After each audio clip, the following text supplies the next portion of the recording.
everyone, and welcome to Seriously Loco, the Seriously Crazy fan podcast for El Paso Locomotive FC, a proud member of the Beautiful Game Network and brought to you by Roughneck Scarves and Icarus FC. I'm your host, Phil Bakke. I'm joined tonight by my co-host, Mika Burrell. Mika, what's going on? Nothing much. Little hump day recording session, so that's nice. It was busy last week, so this was like the soonest we could get to it, but happy to be here as always. Yeah.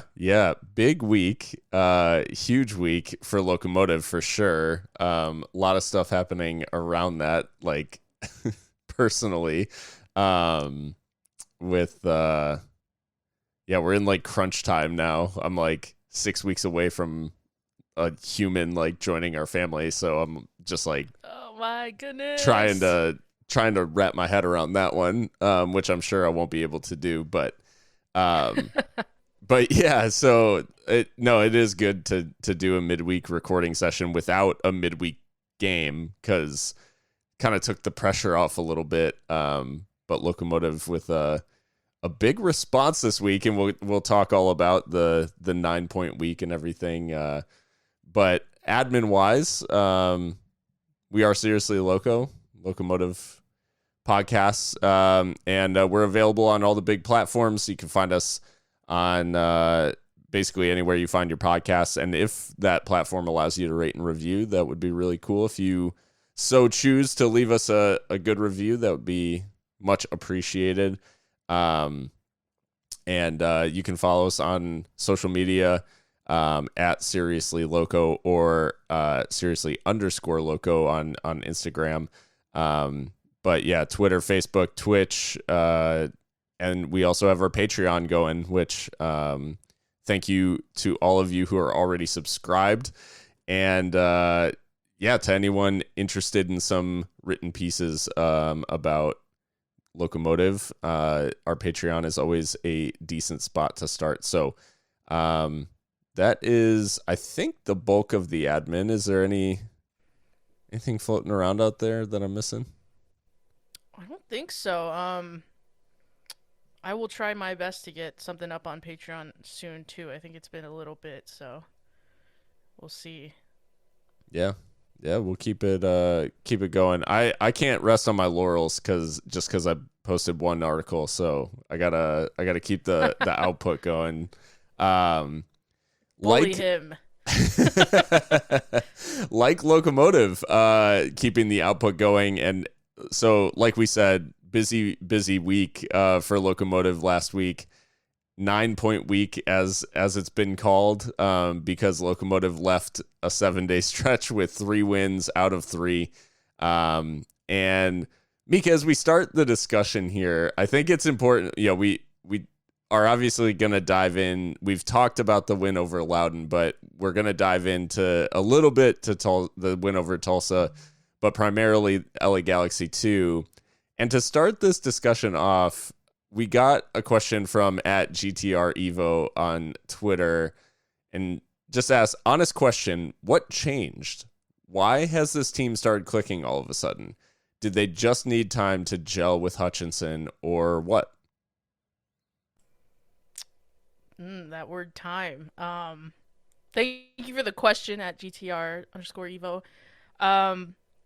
Yeah, I think that's what we've been saying, to be fair, and that's no shade on the question or anyone, but that is what the conclusion has been on this podcast among us and many in the fan base. I think I've mentioned this before on the show, but if I haven't, I'll repeat it. I think it bears repeating, but it was put to us by those close to the club that the plan, or maybe not the plan, but the expectation, the projection was that this team would really start clicking around early May, early summer. And so far, that has proven to be true. Obviously, there's still a lot of games to play, a long way to go. There will be tougher opponents, and we'll speak about one towards the end of the show here. But this team is clicking because it's getting to know each other. It's, working out the kinks, getting to know the manager, what the manager and the coaching staff expect from them, what they should expect from each other, right? We've had some issues with continuity too, as well as players just missing out for whatever reason, be that injury or personal reason. So the chemistry has been that much harder to build given that and the short preseason. But now that we've got a healthy amount of games under the belt, you can see what this team really is supposed to look like. And I think, Phil, you've always made the point throughout this season that the underlying metrics are all good. So if ever those started to regress, and then we would see, okay, this team's really not that good. But now we're seeing that the results are starting to match those.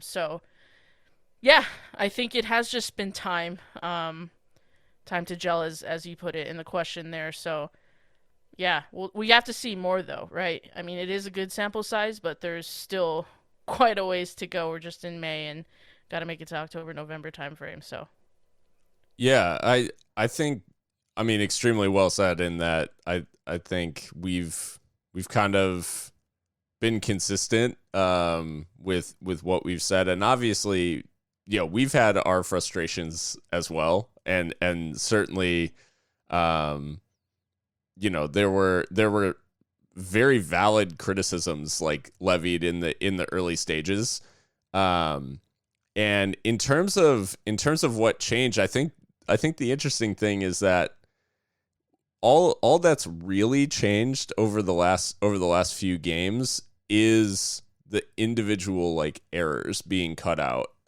particularly defensively, but just in general, the way the team is playing, it's been sharper, and it just looks like a team that is, as you said, like hitting their stride, increasing their understanding between each other, and crucially, like gaining a bit of confidence, which interestingly, and I've kind of, this is piecemealed from a handful of different like interviews and little like whatever sound bites, but there's a couple really interesting comments, particularly from Lucho recently, about the Loudoun game being a bit of a turning point in their confidence and the team like understanding that, no, we are good. We are like, I think they were maybe doubting themselves a bit, not to say that they were dropping their heads or anything like that, but they had been through a rough stretch as a team. And I think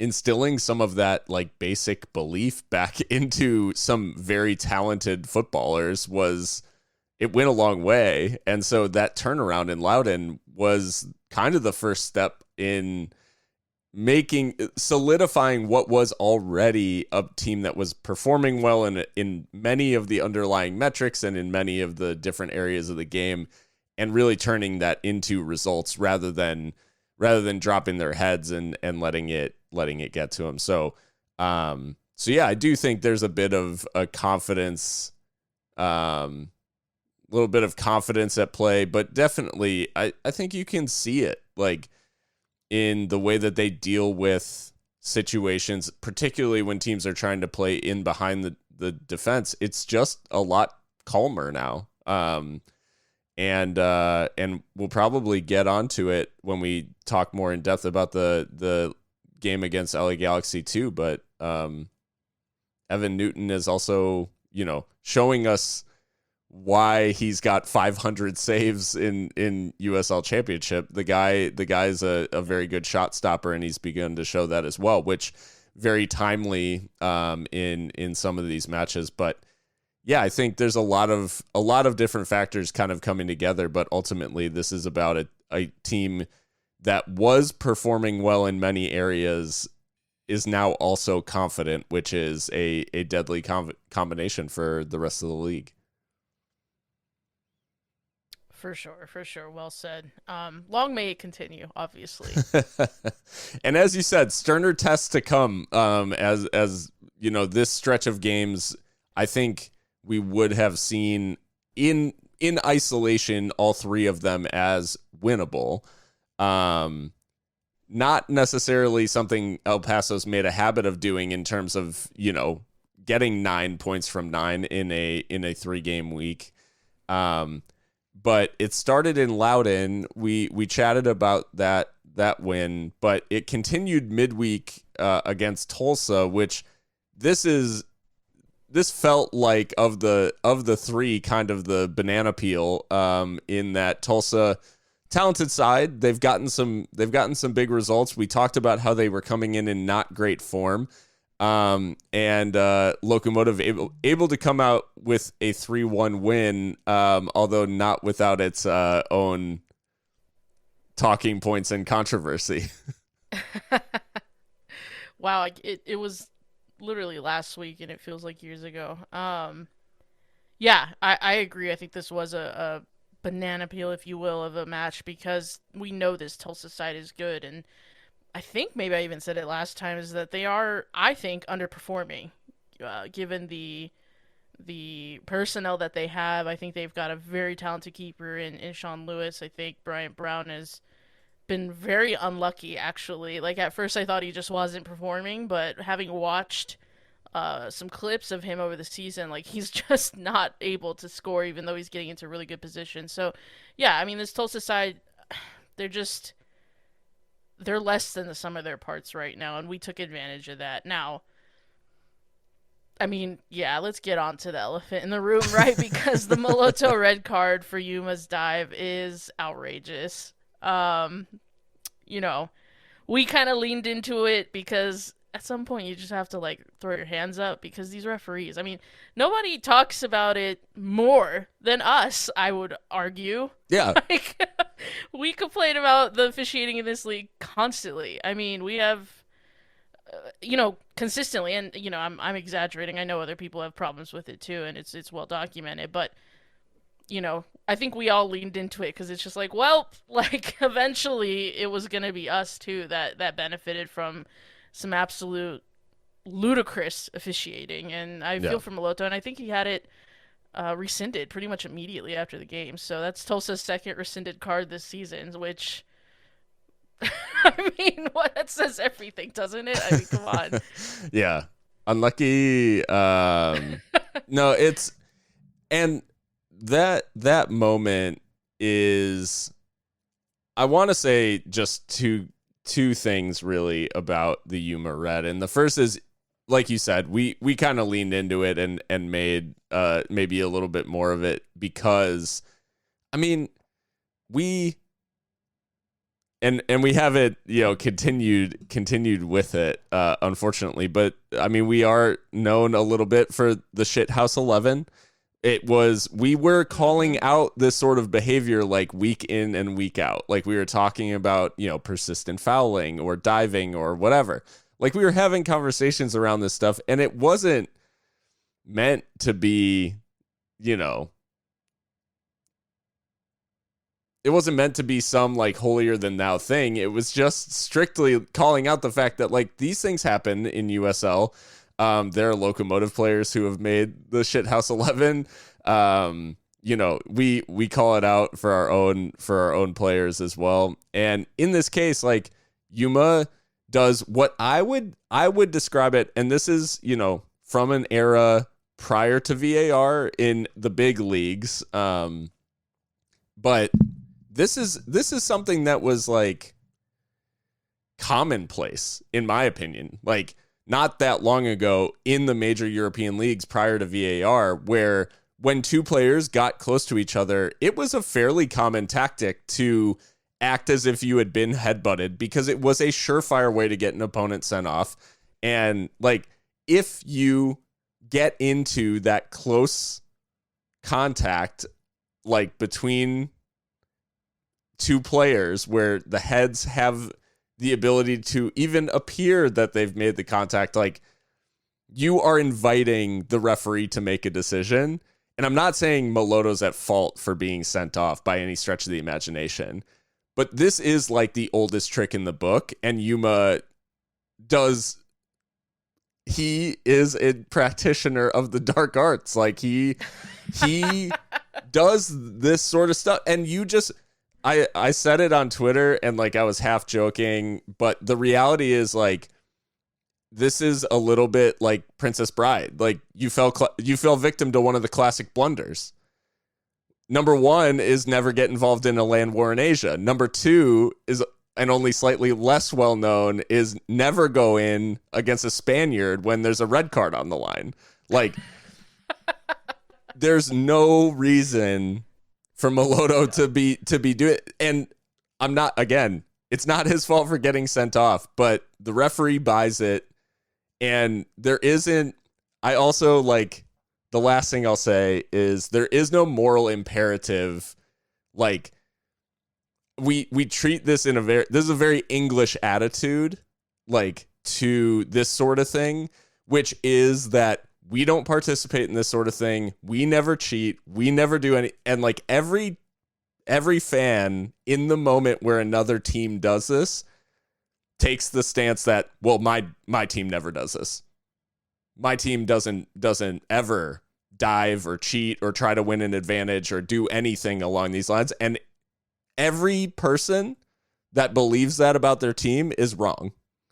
Every single athlete out there has at one time exaggerated a fall, or like, you know, an elbow is like stray up for a header, go down holding the face. Like, people do that shit all the time, and your team is not perfect. Your team's not better than anyone else's team.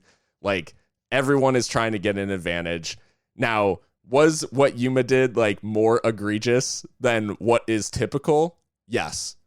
But I also saw last night Lou City had a horrifying dive. And the guy got booked for it, but it was against Detroit City, like, just egregious, like, dive to try to win a penalty. And that's the thing, is like, all of our teams do this. Like, they all try to get an advantage. And that's okay, because it's just part of the game. When there's not VAR, like, you're gonna try to do that. And so, yeah, Yuma's not like, you know, a saint or anything like that, but I think anyone pretending like that's more or less egregious than anything that goes on like in a typical USL game is fooling themselves. For sure. And what I will say is that the referee absolutely knew that he made a terrible mistake, because he spent the rest of the second half trying to make up for it. Yeah. El Paso Locomotive should have had 2, possibly 3 penalties. Nothing given. So, yeah. Am I saying that makes up for, like, Yuma's actions? No, but it's like, this is what we're talking about. Right. Is the officiating, like, a call so shocking will be made that the rest of the game is therefore ruined because of it. Because these referees feel like, well, I just need to continue. Yeah. Like, try to, you know, even the playing field. That's not how it works. Yeah. We should have still had penalties, whether they were down 10 men or not. Like, that is not how it works. Call the play as you see it. So anyway, I'm glad that we got the result. I had fun boiling the piss out of all the fans of USL. I'm sorry. Like, he was my captain. Did he do something wrong? Is it cheating? Yeah, it is. It is. But I have to stick with you here, Phil, and say, like, everyone does this, especially with no VAR. Even with VAR, like, players are still... Yeah. I feel like players go mad on the pitch and forget. But, yeah, no, like, you don't want to see this. And would it have changed the result? That's an interesting discussion. Honestly, I didn't even think too much about that. But I think if you're Tulsa, maybe you think so. I do think that we played very well, despite, you know, them having 11 men at one point. But... yeah, it is what it is, I guess. The Seriously Loco match review.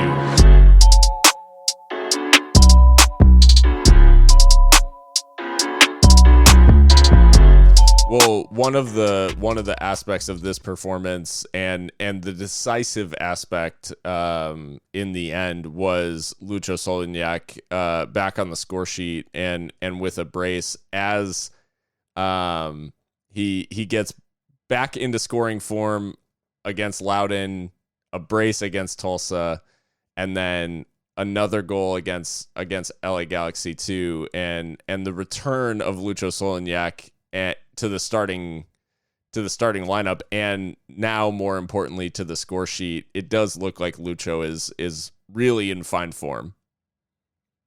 Oh yeah, he's been excellent. I mean, I have to go back to what John Hutchinson said in the post-game press conference after Los Dos.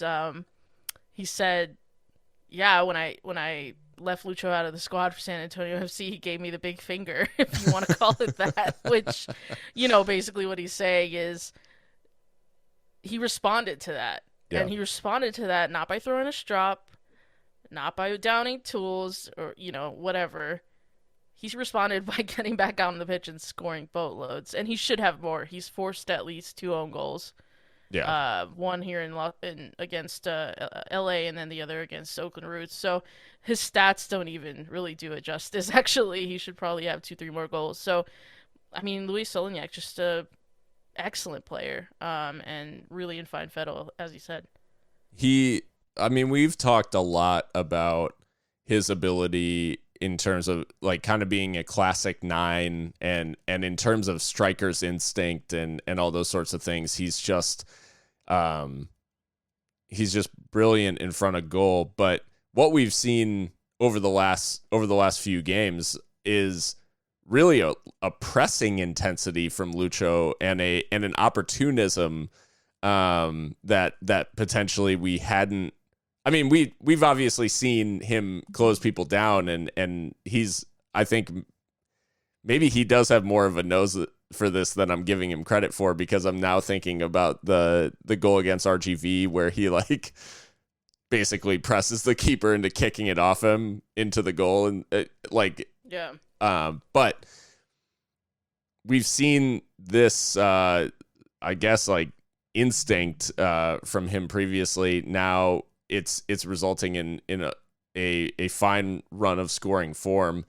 In addition to forcing some own goals, which he's unfortunate against Los Dos, because he could have had a hat trick, or well, I guess he could have had another brace. Tulsa he grabs the 2, but Lucho is sort of emblematic of like Locomotive's return to form more broadly, where he's kind of ending up on the end of a lot of the good stuff that Locomotive is doing. Yeah, and to that point, I mean, Luis has been really clear about the team's contribution to his form. I mean, he always mentions his teammates first when we speak to him about, I asked him straight up. I just said, "Man, what's going on? You've exploded. You've exploded for goals." And he's like, I mean, Aron's doing the hard work behind me, Chapa, the midfield, like it's, and he's right. People are going with him in these areas and into these kind of, on the topic of forcing mistakes, like he's going into like these dirty areas that not every nine's gonna go to. They're gonna wait for the ball, and Lucho has been, like you said, closing people down, making them make mistakes, forcing errors, cutting angles.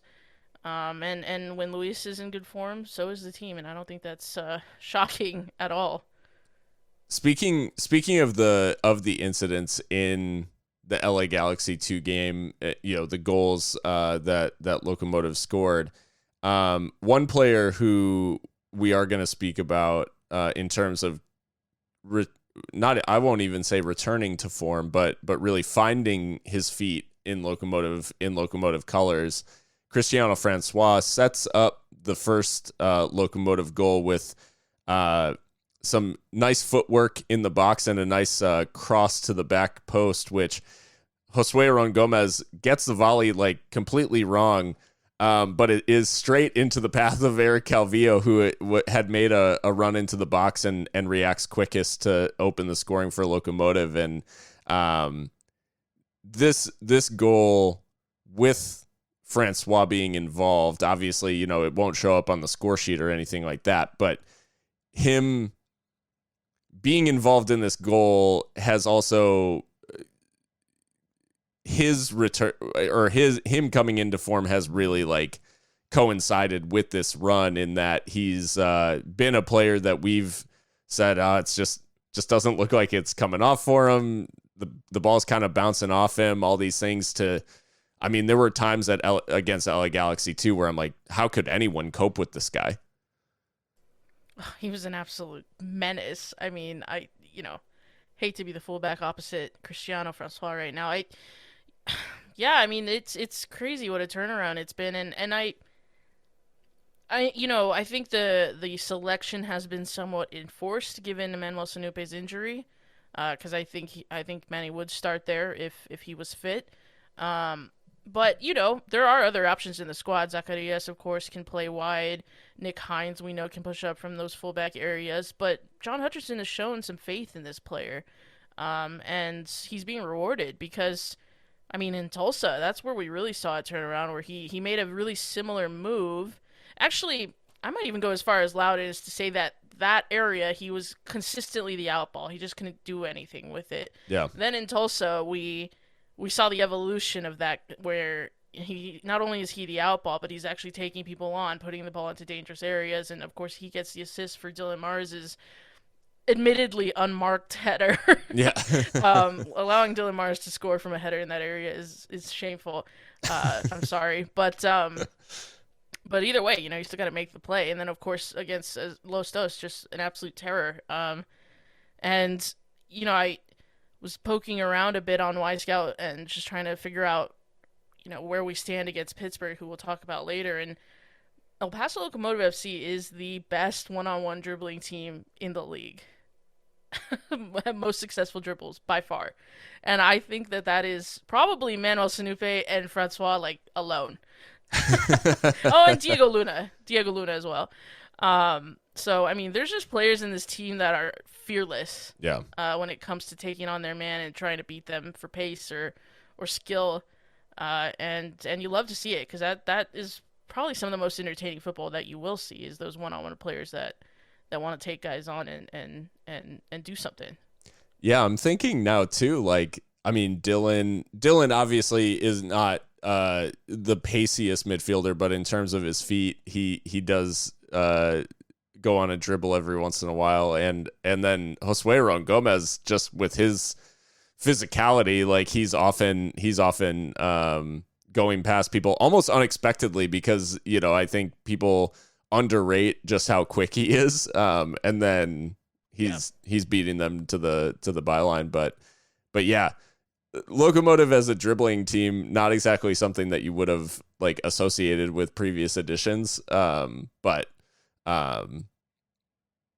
that's wild to have the best dribbling team in the league so far this season. I mean, it's some of these stats are wild in general in terms of how quickly, relatively speaking, how quickly John Hutchinson and his staff have changed the way this team plays. It is night and day. Yeah. From what we saw under Mark Lowry, and I'm enjoying it. I think it's a lot of fun. Yes, it was painful in the beginning, but just even then, just seeing the ball fly into the net as often as it does is almost unbelievable from from how we used to play. So, I mean, maybe I'm alone in that, but yeah, that's where I'm at with it. The first goal against Galaxy is, it's a bit of skill, a lot of pressure. The second goal is basically the product of a Galaxy back line that was completely out of sorts and could not handle Locomotive's press. With Liam Doyle scoring maybe one of the worst own goals that's out there as the ball just dribbles past the keeper while Lucho puts him under pressure. Yeah, there is a series of mistakes by the Manx defender, actually, from the Isle of Man. And it's weird because he's one of the elder statesmen in this, young MLS2 side. He's 29 years old, a center back, experienced. The first mistake is taking a touch in that area when Lucho is already bearing down on him. He takes the touch, and then that leaves him with no time to do anything else but pass it back. And Lopez clearly wasn't ready for it. Lucho's already pouncing and goes right past him and into the net. So, I mean, again, and I think Lucho knew the way that he celebrated. I think he knew right away he didn't touch it. Yeah. But yeah, just another mistake that Solignac is forced the opposition into, and Doyle had just a terrible time, in general, just shocking. And yeah, they were just not good. Kobian as well. Kobian getting absolutely skinned by Christiano Francois. Like it was brutal down that side for LA. Yeah, no, absolutely crazy. And a long night, I think it's safe to say, for Galaxy's defenders. It didn't get any better because Lucho wasn't the only one pressing by any stretch of the imagination. And in fact, as Duke and Heidi were commenting on Josue Aron Gomez's pressing in the 39th minute, he wins the ball back high up the field, skins his defender, and powers into the box to just square for Diego Luna, who was more than happy to accept the easy tap in. But this goal all down to Gomez just being a menace. Yeah, is there an opposite for like curse of the commentator, because they were literally talking about Josue's pressing as that happened, and it was actually pretty amazing. So shout out Duke and Heidi for that one. But yeah, I mean, this is the thing about Josue that I just love, is just what a team player he is, you know. And yes, it takes a lot of like athleticism and staying switched on to make that play, but also the patience that he finds, that he gets in the box to find Diego Luna, who just sweeps it home with the instep. I mean, wow. You know, when your leading goal scorer is passing the ball in the box, that might be a cause for concern in a Mark Lowry side. No shade, I'm just saying. Like, you'd probably want him shooting that. But, you know, the fact that this team can create these kind of chances on a regular basis, and that's another thing I saw on Y Scout. We have the most touches in the box, like the top 5 in the league. So, yeah, just great play from Josue, and just doing the business wherever he's asked to play, whether that's through the middle or wide. So, my watching the goal back is funny because Eder Borelli is actually pressing the goalkeeper when the ball's played out. Like Eder Borelli is pressing ahead of Josue, and Josue closes down the right back to be able to press and run into the box. But yeah, I think it was indicative of what Locomotive were able to do to Galaxy all night, which was just totally unsettle them. And they are a team that is, you know, I think a lot of two teams, they play in the style of the team that they aspire to play for, and they you know, have a lot of principles through the club of like, we're going to play out from the back and all those things, and Locomotive just absolutely like feasted on putting them under pressure and making it hell for them to play that way. And it is just a team approach, but I will say, you know, it was interesting. Diego runs and celebrates with Lucho as Josue just casually walks away, having like set up this goal basically single-handedly. He just walks off professionally, and Calvillo is actually the one who runs over to Gomez to give him his props. But no, I mean, it is a great goal, and it's just, I mean, Diego won't score many easier ones in his career, and all down to the hard work from Gomez. I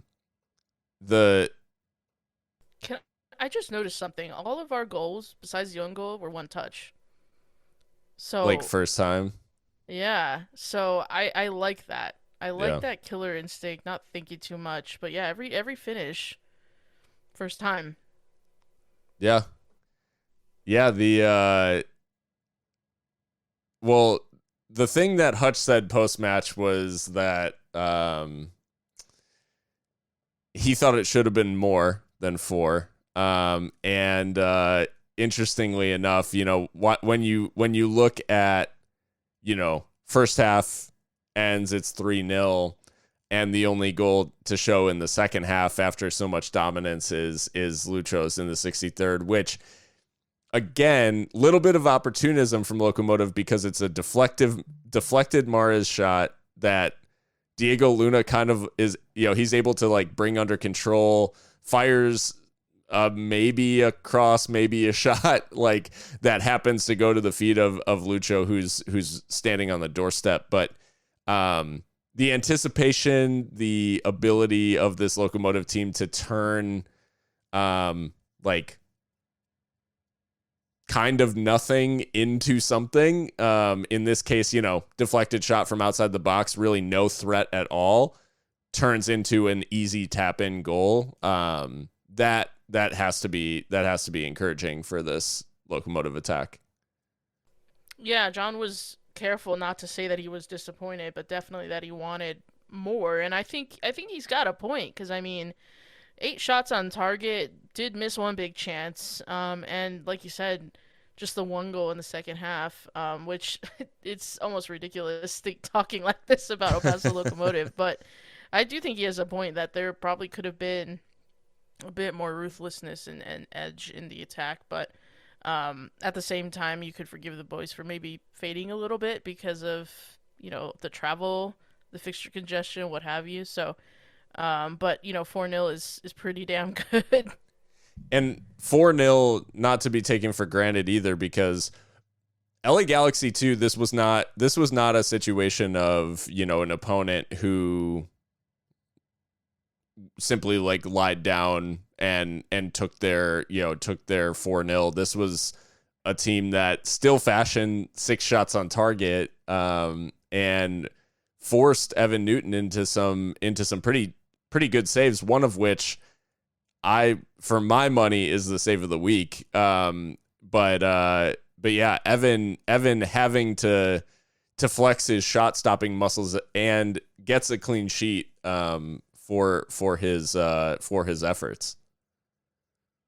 Yeah, I'm so happy for Evan, because I think he's finally showing what he can do, because even in some of these more like positive results, he hasn't really been tested as far as like having to really react and keep out sure goals. But in this one, you did see that with that long range effort that was definitely going to nestle into the corner without him. So it's just nice to see that Evan still has that in his locker. Of course, he was highlighted this week for making his 500th ever stop in USL, which obviously you don't want your keeper making that many saves, but of course many of those happened with other clubs, of course. But I think I think it's great for Evan. He's clearly gaining confidence.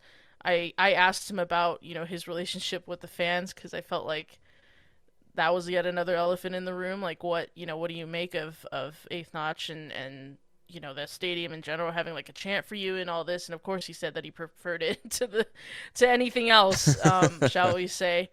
But yeah, he clearly loves playing for the club. He finds it to be a great honor, and I'm just glad that he's showing what he's capable of and cutting out the mistakes, to be honest, because it was a brutal start, and lesser players, lesser men don't come back from something like that. So yeah, it was it. I mean, I think you can feel a level of difference even just in watching the games, because there just is a calm that I think everyone is a little more used to, especially having watched the previous 3 seasons of Locomotive. That's primarily like the feeling that you would get in terms of how we were going to defend and that we were going to do so professionally, and mistakes would be like relatively few and far between. And I think over this stretch of games, it's returned to that feeling where the assumption is that they'll deal with it, like, rather than the assumption being that they're going to find a way to concede, which was what was happening for a while, where it was, I mean, we talked about it, and even the last episode, like, everything that opponents were doing was going in. And that's just not the case. Like, over this stretch of games that we have thwarted a lot of like near dangerous or dangerous situations. And it does look like the defense has made a turn. Interestingly, I mean, obviously part of this is all the goals we're scoring. 24 goals through 10 matches, which is the most goals scored in the league. But our goal difference has sneakily also crept up to +7 now, which is second only to Colorado Springs, who are top of the West. So the reality is, like, not only the underlying stats, but now more of the overt stats are starting to reflect like Locomotive's actual performances. And so, yeah, I think a lot of good trends happening right now. And maybe most importantly is the fact that the goals conceded have dried up compared to the start of the season. Just 2 goals over this stretch of 3 games, and a penalty and a set piece, a penalty and a set piece. Not a bad showing for a 3-game stretch. Yeah, not at all. And I think too, last thing I'll say just on the games is I think also what Locomotive have done by putting together this 9-point swing is maybe, I don't know, I don't want to speak for everyone, but maybe like gain some more credit in the bank, because now we know what this team is capable of. And so if they drop like a shocker or like a narrow loss or something, like we can maybe rationalize that, because it's like our level is X, and sometimes you do fall below that. Yeah. And that's, not to make excuses or anything, but I do think that this team is of a very high quality, and we're starting to see that now that they're performing, and that those bad results hopefully become more like anomalies than regular occurrences, right? So, right. Anyway. Seriously Loco listener questions.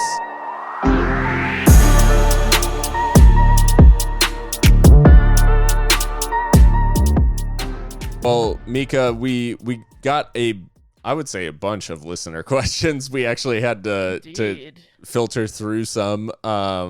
And so we wanted to answer some of the listener questions. And so we'll start with @eBow27, Eric Bauer on Twitter. He just said, can y'all talk about Francois' performance these past couple games? It appears he may be finding his form and is gaining confidence. What does an informed and confident Francois bring to this team? Yeah, I mean, it's kind of like, I think we covered a lot of it in the LA2 discussion, but, Eric uses the term right there, confidence, and actually Christian covered the post-game after Tulsa. I had to leave early, and he said that Cristiano himself said the word confidence like 10, 15 times. Yeah. I mean, this is a player that clearly, if he's feeling himself, it will show. And I think I think he's benefited, again, I think he's benefited from the opportunities that are, arguably a little bit enforced because of Manny Sinupe not being available. And that's what you have to do. Next man up, right? Like, show what quality that you do have, because if you don't, then that's your opportunity. And John Hutchinson will definitely look to play somebody else. He wants competition in this team, and players need to step up if they want to keep their space or keep their place. And he's done that.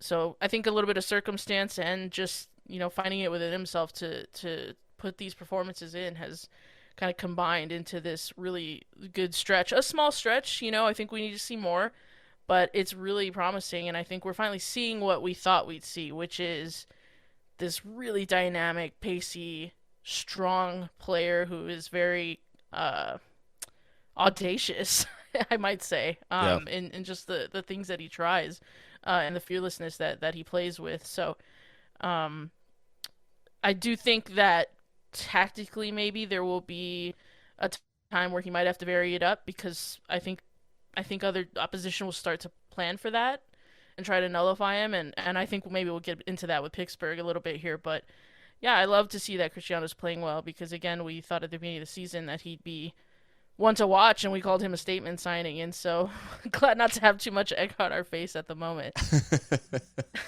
Yeah, Cristiano's been I think as you mentioned, like, him being the pass that everybody looks for in transition is not an accident. and his ability to get the ball down at his feet. And there was one run that he made against LA Galaxy too, where he actually receives the ball like in our half and breaks two lines of Galaxy defenders like with one sprint. And yeah, him getting the ball ahead of him and having some space to operate in is extremely dangerous. And I think it just gives teams that extra,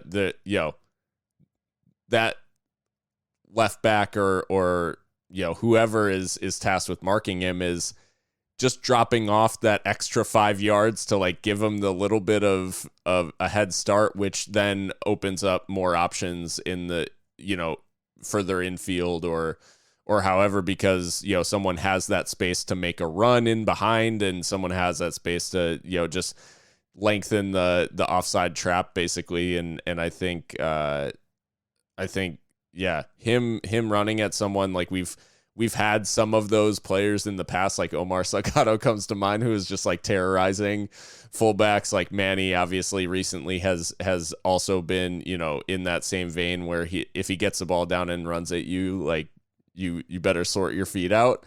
But yeah, Cristiano in this confident form definitely presents a different sort of problem to the likes of, Gomez, Solignac, and even Diego Luna. So, yeah, giving them more things to worry about. So we had a question from @MarkPonce2 on Twitter. He says, "Is Chapa Herrera a permanent right back option?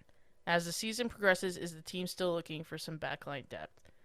So we saw Chapa at right back for Loudon. We saw it again here in this little stretch at home. And it's kind of a vibe. What do you think, Phil? So I do think that based on the comments we've gotten from Hutch, he talked about the fact that he's actually been using Chapa or training. He's been in training at right back like since preseason. And he does see him as an option there. I think the reality is like with the players available, Harry Brockbank and it is kind of like the only like main option at right back. There are a handful of people who can certainly like fill in. Matt Boehner's played, in fullback positions before, but I think it does start to get like a little bit thin. Siobhan John Brown's been used in that position as well, and not that Siobhan has not done well, although we recently in this last game saw Siobhan come on as an attacking substitute. But I think for Hutch, it does seem that Harry Brockbank is his like first choice right back, but Chapa certainly offers something different at right back, and I think Hutch is giving himself a little bit of tactical flexibility, because in games where we want and need that extra body like bombing on, and we have the ability to cover in behind, which, by the way, Matt Boehner I thought was very good against LA Galaxy 2 in covering the space that Brockbank, and I honestly I thought Harry had a good game as well. I thought they were actually both good, but in a game where you want someone bombing on, you want that to be Harry. In a game where you want your right back to, play maybe a little bit more traditionally, control space, win the ball back, that's more so Chapa's game. So maybe we see it as more of like a matchup thing than necessarily like, oh, is it Chapa or is it Harry? Like, I think we kind of have options now. Yeah, I do like that idea of it being like matchup based, as far as utilizing Choppa in that area. And I mean, maybe this is more speculation than anything, but it almost feels to me like that's how highly rated Choppa is, that Hutch is trying to find a space for him. Because I don't think that we complain too much week in, week out when he's not in midfield, because our midfield options are so good. So it's almost like the reverse, like Brian Rebellon transformation of Yeah, like we want to find a place for this guy because I mean, it's cliche, but Chapa's the glue guy for sure. Like he is a very useful tool in the kit. So, yeah, um, yeah, I do like that idea though of like a matchup. I mean, because it was worked a treat against Loudon just to close that game up. He was yeah, so good. And I really love the fact that Chapa is so willing to play there too. And just shows what a professional he is. So, but I mean, as far as looking for backline depth, like we have heard some whispers of activity in the transfer market. Really don't know too much more than that. no, But of course, if we know anything, we would tell y'all. But yeah, I do think that there's gonna be some additions, at least one or two mid-season, something like that. yeah, I think John. I mean, he said it that he wants to find the right people. It's not just about being footballers, but fitting into the culture that is El Paso Locomotive. So, yeah. I think, yeah, and I think if they're looking for depth anywhere in particular, I think it's either in midfield or in defense. Yeah. So yeah, it'll be interesting to see if there's any movement there.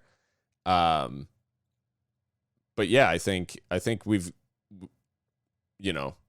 maybe not the traditional names we would expect to see back there, but Chapa emerging as a legit option at right back, and it's not. I think obviously small sample size, but I don't think the faith has been misplaced in terms of him being able to do a job there.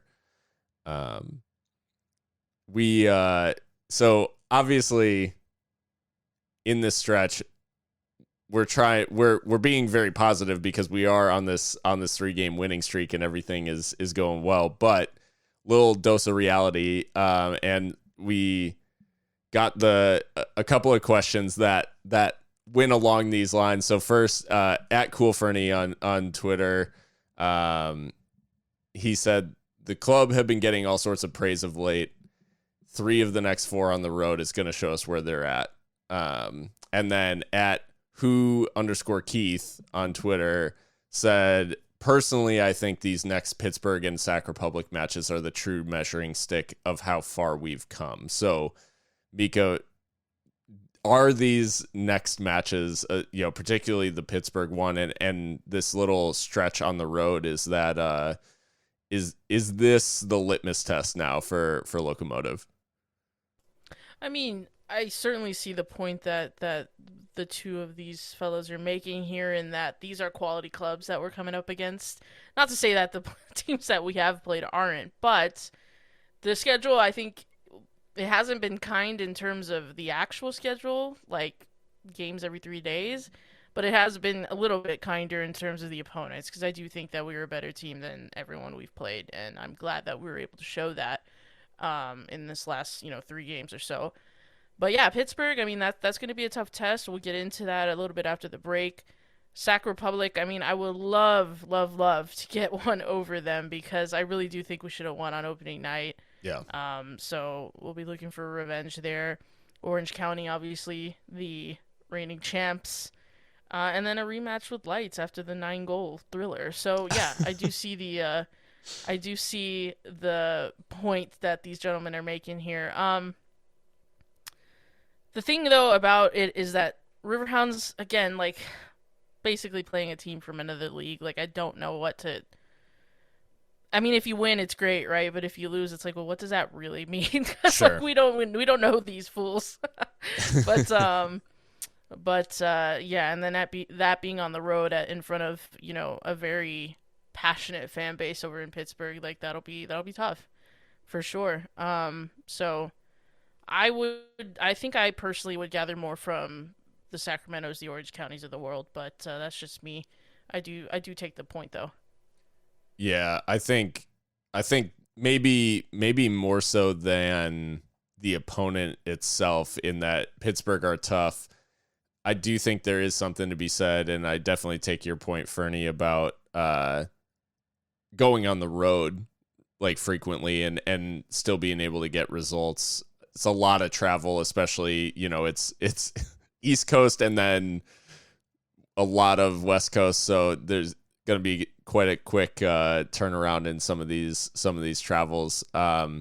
And going to Pittsburgh is not easy for really anybody.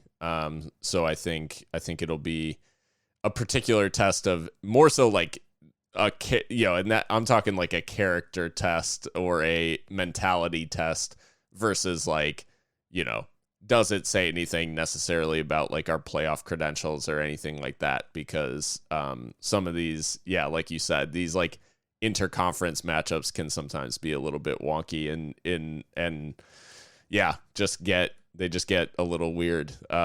Like Lights has beat this Pittsburgh team. Now that was in Vegas, but that happened. So yeah. True. And they played Tulsa to a 4-3 like thriller. So yeah. We'll talk about Pittsburgh after the break. I think obviously signs and everything have been good around Locomotive recently. We've all been enjoying the run of wins, but we will get on to talk about Pittsburgh after a quick break here. The Seriously Loco match preview. Welcome back to Seriously Loco. Mika, we just finished up a 3-game week that we've just got done describing. We are headed into another 3-game week. Now it kicks off this Saturday against Pittsburgh Riverhounds in Pittsburgh. It is one of a couple of stadiums in USL where it is famous for the fact that trains go by it. And so is there any sort of connection here where Locomotive can expect any sort of, universal or cosmic good luck as a train is passing? They'll certainly be used to the sound, at least in the rumble. Listen, this Pittsburgh side, like, they've got some really... Is it called the Steel Army? Yeah. Their fans are wild, and they've got a very nice soccer-specific stadium, that Triple S. This will be a cool occasion for the boys. I mean, again, a new opponent. There's something interesting about that, just facing off against someone you've never seen before, have really no reference point, no history, no scar tissue. Yep. And I mean, speaking of like this Pittsburgh Riverhound side as a football team, I mean, they are a good team. They are historically, consistent top 3 finishes in the last in the table since 2018. They won the 2019 regular season. I mean, they are currently second in the Eastern Conference to only Louisville City, who actually put a beat down on them 2 match days ago. So, it's looking like Pittsburgh is perhaps the best of the rest. But it's early. It's early days, and they do have that game in hand. And the continuity at this club is really amazing because they've been managed by Bob Lilly since 2018. Yeah. I mean, that's long, like, by like world standards. You know what I mean? Like, to have the same manager for that many years. I mean, I could really dive into how they are as a football team, but I know you know a little bit more about Bob, so I was going to let you kind of tell us, who is this guy? Is he the like Diego Simeone of USL? Like, what are we dealing with here? Yeah. I mean, that's not a terrible way of describing him, because he, in USL circles, Bob Lilly has that sort of reputation of playing a very pragmatic, whether you want to call him Simeone or whether you want to call him Jose Mourinho, like, it's a very pragmatic style. He is not about necessarily entertaining, if it means that they're winning points. And I mean, he is connected with some really successful like clubs over the years, in that he he's got time at the MLS level in Canada with Montreal Impact, or the artist formerly known as Montreal Impact, and then Vancouver Whitecaps in the mid 2000s. And then he kind of, that fizzled out. It didn't really work out, but he rebounded with Rochester Rhinos and had a really great string with them. And it wasn't, he went to Pittsburgh only when Rochester folded. So, I mean, he spent a long period of his career. I think it was 8 years he was at Rochester, essentially, in various forms. So, the River has some staying power then wherever he goes. Yeah. Yeah, so he sticks around and he really puts his stamp on things. And yeah, like I said, he is a little bit of he's not going to be known for a very flowing or in a, attacking style of football, but he gets results. He's got, he joined Pittsburgh in 2017 and he's got a 67% win percentage. That's actually outrageous. It's insane. He's won 62 out of 116 matches that he's been in charge of for Pittsburgh. So the guy's he gets results, and it is maybe a stark opposite to what Locomotive fans are used to, between Mark Lowry, who said we are going to play the most attractive and possession, moving the ball. John Hutchinson said, we are going to play the most intense, attacking, entertaining style.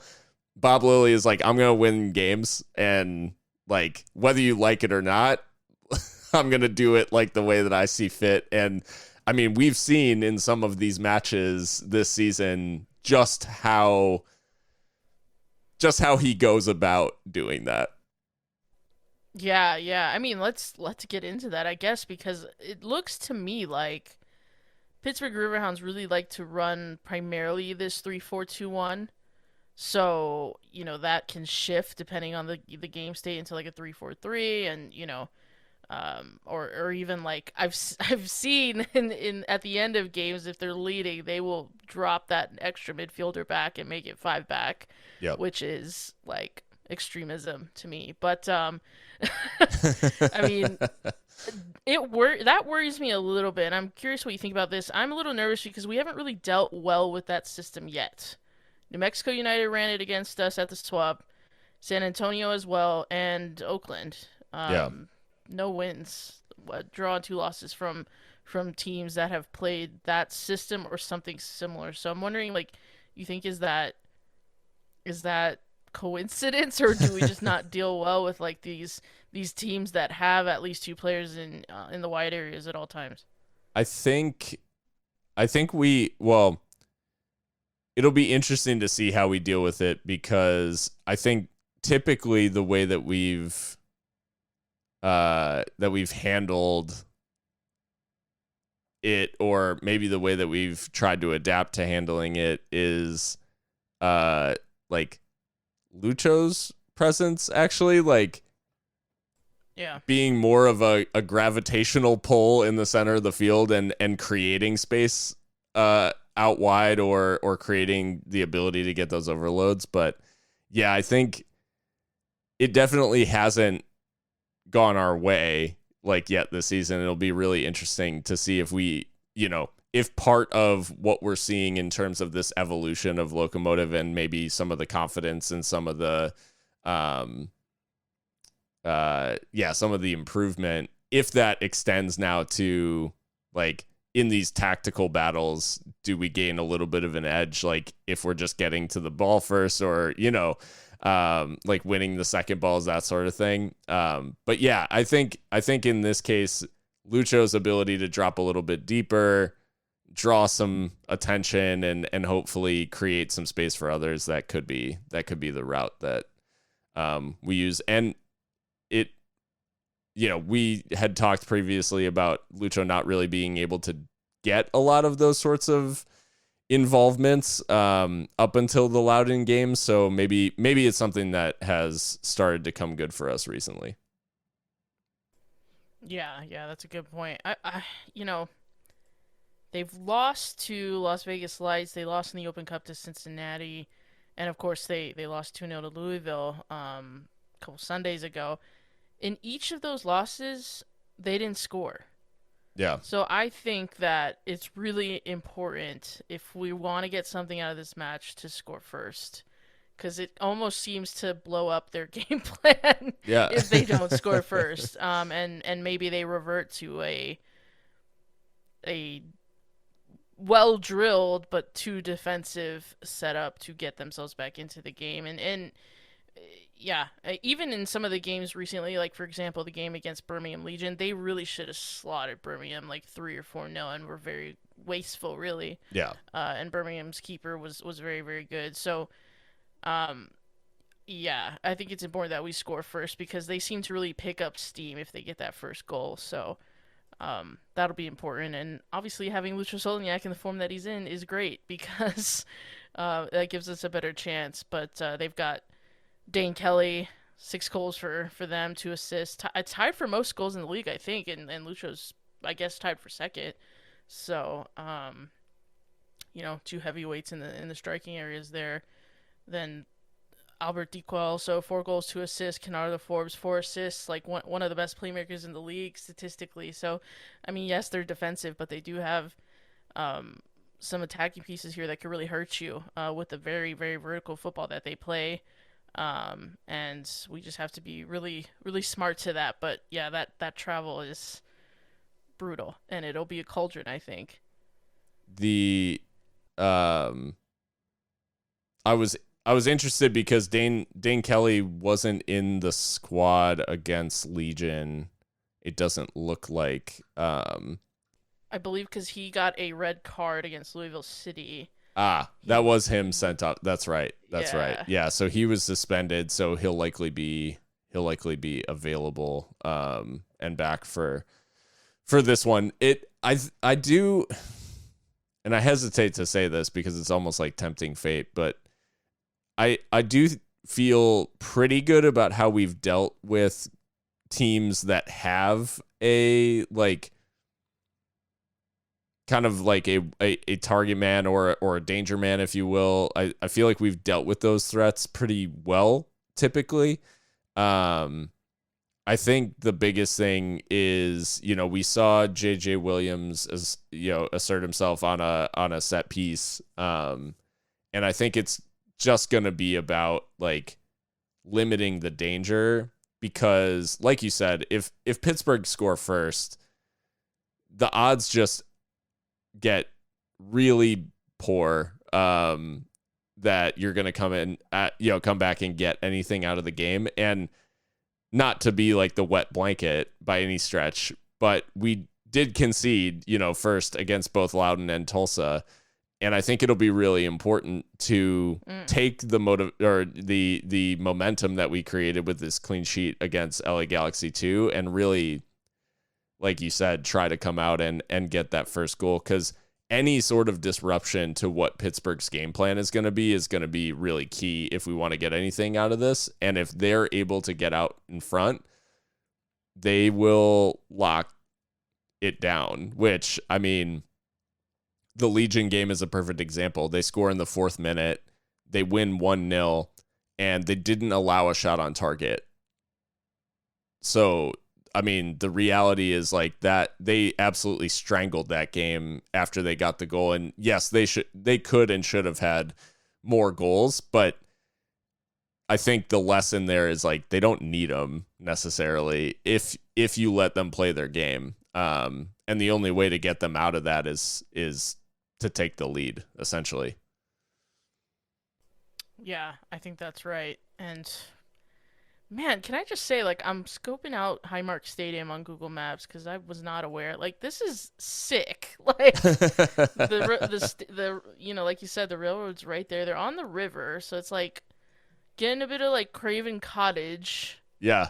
About it. Like, it's a really nice venue by the looks of it, and yeah, I mean, it'll be really cool to see what Locomotive can do in these environs.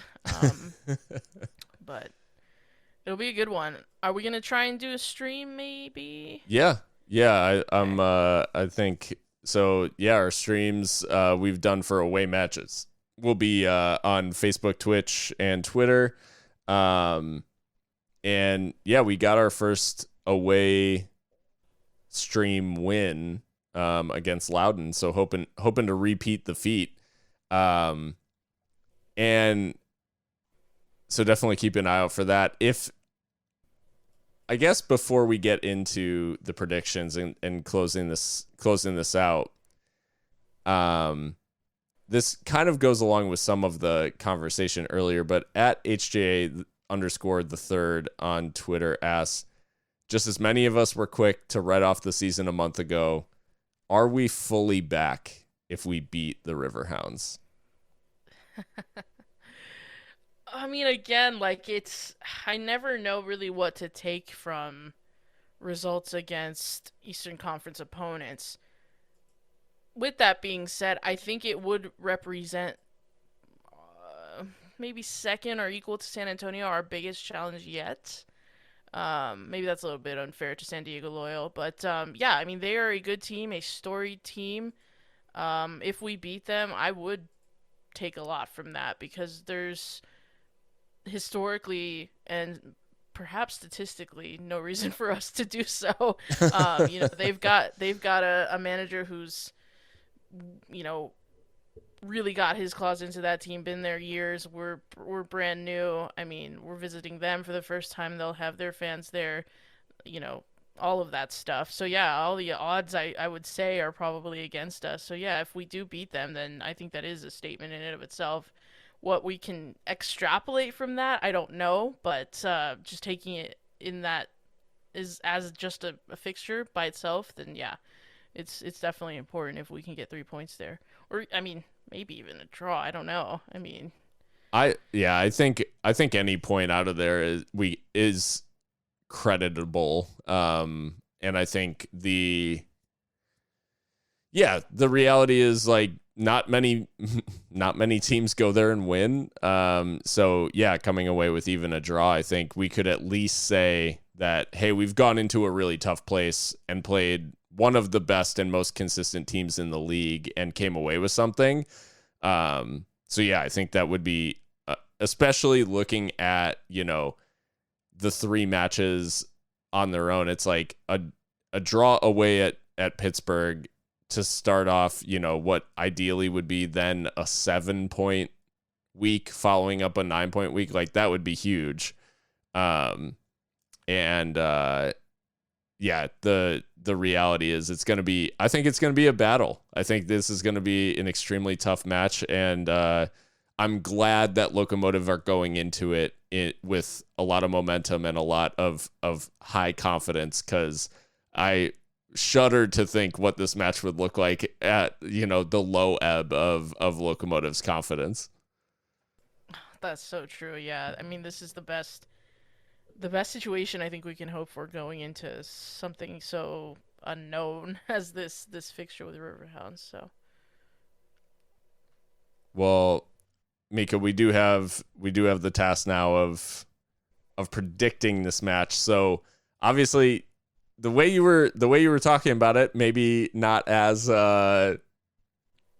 confident of like coming away with a win, but what do you think happens when Locomotive visit Pittsburgh on Saturday? yeah, I mean, Riverhounds are formidable at home, for good reason. Obviously, like I said, insane fans, great stadium, storied club. I I think that the boys are in a moment right now that they certainly could win. Um, but I don't know. Maybe the luck is just that. Maybe that's a big ask given how much we've played recently, the travel, all Sure. that kind of thing. I mean, of course they're having that a break now, but still, it's not easy. And I know we won't be taking as many people on the road with us as we would like, given injuries and such. So, um, although Seba Velasquez might be back, I don't know. Maybe not back to play, but maybe at least to travel. I'm not sure, but I think I'm going to be a little conservative this week. I hope that the boys embarrass me and completely blow Pittsburgh away, but I'm going to go with a 1-1 draw.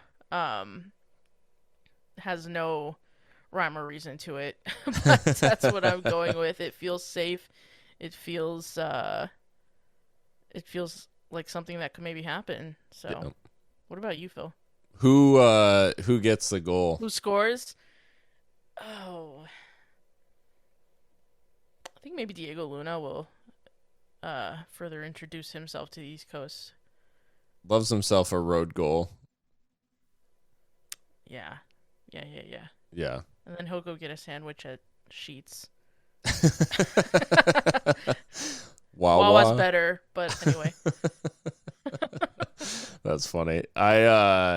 So it was really interesting because I was very convinced that if this game was amongst the slate of games that the USL show folks picked, which it was, I was convinced that everybody was going to pick Pittsburgh, and I was going to be kind of the lone, just like, you know what, I'm going to like advocate for the boys. Everybody picked El Paso to win. Everybody, which really is nuts. Like, almost to a man. I think there was one draw in there, but almost nobody picked Pittsburgh, which has me feeling extremely pessimistic. Well, the more I think about it, the more it is like unstoppable force versus immovable object. Yeah. But that's interesting because most of the guys on the USL show are very like tuned into the Eastern Conference. And what was the reasoning? I should have listened to the show, damn it. I think it is a momentum thing. I think they were also taking into account the fact that I will say that I think that maybe too much weight was put in the Lou City result, because I think Lou City is kind of doing this to everybody right now. They have not lost yet this season. So I think that, Pittsburgh losing in Louisville 2-0, red card, like, there's a lot of extenuating circumstances. And I also don't think losing 2-0 in Louisville is something that any team in USL is like immune to. That's possible for anybody. So anyways, I think maybe some weight was given to that. They didn't look as good against Legion as maybe they should have, but they were also missing Dane Kelly. So it's like, how much do you really read into that? The reality is, I will stick with what I said, which is I said Locomotive would win. I'll stick with that. But, like, I think this is going to be a battle. I think it'll be extremely tough. And I think the only way that Locomotive, I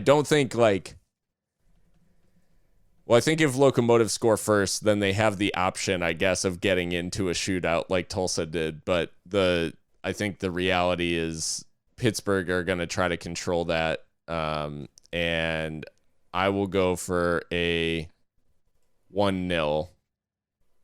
Wow.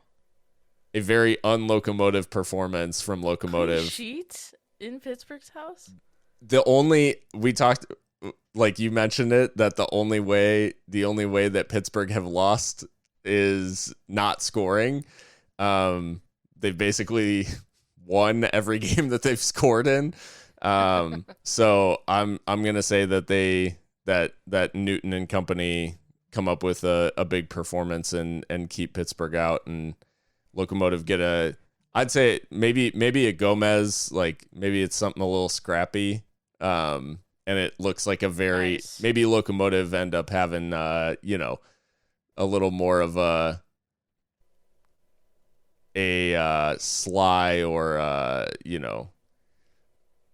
performance not as swashbuckling or daring as they normally do, but yeah, maybe they use some I don't know, maybe Yuma pops up with another banger.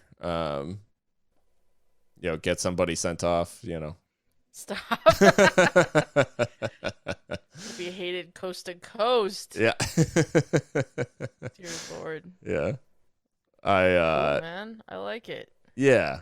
I do think that it's going to be an extremely hard fought game. And I do think it's going to be extremely tough for Locomotive to come away with anything. Like I said, I like that we're going in with some momentum, and hopefully we can ride that wave. And maybe, maybe John is correct in saying, like, we're going to create something that USL's never seen before. And Bob Lilly is just like, I can't cope with this, like maybe I've been vanquished. But yeah, so huge match on Saturday. We will have the live stream along with it. Check out our Twitter, Twitch, and Facebook. We'll have that for you. Just a nice little alternative to the Homer commentary of Pittsburgh. Nothing against those guys. I don't know, there's only a couple of commentary teams that I know are just not, that are actively not good. I don't know that about Pittsburgh, so I won't say anything like that. But yeah, if you want a Locomotive fan perspective, that's the way to get it. So, well, Mika, I think we've about done it. I think so. Well, like I said, big match on Saturday, and kicks off another 9-point week potentially. 9 points are on the table starting Saturday, up to Locomotive to grab them. But we'll be back for analysis along the way. We'll try to get a midweek episode out before, but those Wednesday games are like, it's really tough when you play Saturday and then have to have an episode out by no later than Tuesday. Like, it's a little bit tough. We try. But yeah, we will try to get back for analysis, and especially if Locomotive come away with a blockbuster win in Pittsburgh, I'm sure we'll want to chat about it. And then we will hopefully have some written words out in the near future on our Patreon, so you can find us patreon.com/SRLSY Loco. Seriously, Loco, without the vowels, basically. Catch us on the major podcast platforms. Subscribe, leave a rate and review if you can. And follow us on all your social platforms that you enjoy. And we'll catch you next time. But until then, stay loco.